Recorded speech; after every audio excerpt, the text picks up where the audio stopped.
بنت رسول تشریف لا رہی ہے اور اس کے بعد وہ یہ ہٹتی ہے راستے سے تو کیا دیکھتی ہے پیچھے مڑ کر کے کہ کچھ بیویاں ہیں جو شہزادی کے ساتھ ہیں، ارے چہروں پہ تماچے مارتی ہیں، واہ حسینہ واہ مظلومہ کی صدائیں بلند کرتی ہے۔ ایک مرتبہ جو پیچھے مڑ کے دیکھا تو کیا دیکھا، شہزادی فاطمہ آ رہی ہے۔ شہزادی فاطمہ کو ایک مرتبہ سلام کیا، ارے شہزادی آپ اور یہاں کیسے؟ ایک مرتبہ شہزادی فرماتی ہے ارے میں تیرے پاس نہیں آئی ہوں، میں تو اپنی زینب کی ڈھارس بن کے آئی ہوں۔ ارے میری زینب پہ بڑا سخت وقت آیا ہے، میری زینب کو اس عالم میں پیش کیا جانے والا ہے کہ میری زینب کو روحانی تکلیف ہو، اسے صدمہ پہنچے، میں چاہتی ہوں زینب کے لیے تسلی ہو، زینب کو آرام مل جائے۔ الا لعنۃ اللہ علی القوم الظالمین سیعلم الذین ظلموا ای منقلب ینقلبون انا للہ و انا الیہ راجعون رضم قضائک و تسلیم لامرک لا معبود سواک۔ پروردگار تجھے واسطہ ہے محمد و آل محمد علیہ السلام، ہماری سزا کو قبول فرما۔ پروردگار اس میں اگر ہم سے کوئی کمی اور کوتاہی میں سے درگزر فرما۔ پروردگار جتنے مومنین یہاں موجود ہیں ان سب کی تمام دلی حاجات کو پورا فرما۔ پروردگار جتنے عزادار جتنے مومنین اس دنیا میں ہیں ان سب کی تمام پریشانیوں کو دور فرما۔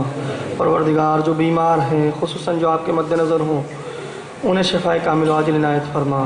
پروردگار جو مقروض ہیں انہیں قرضوں سے سبکدوش فرما، جو بے اولاد ہیں انہیں صاحب اولاد بنا، جو صاحب اولاد ہیں انہیں اپنی اولاد کی نیک تربیت کی توفیق عطا فرما۔ پروردگار علماء اعلام مراجع کرام خصوصاً آیت اللہ العظمہ سستانی حفظ اللہ، آیت اللہ العظمہ خامنئی حفظ اللہ اور دیگر مراجع اعظام کا سایہ ہمارے سروں پر باقی رکھ، ہمیں ان کی پیروی کی توفیق عطا فرما۔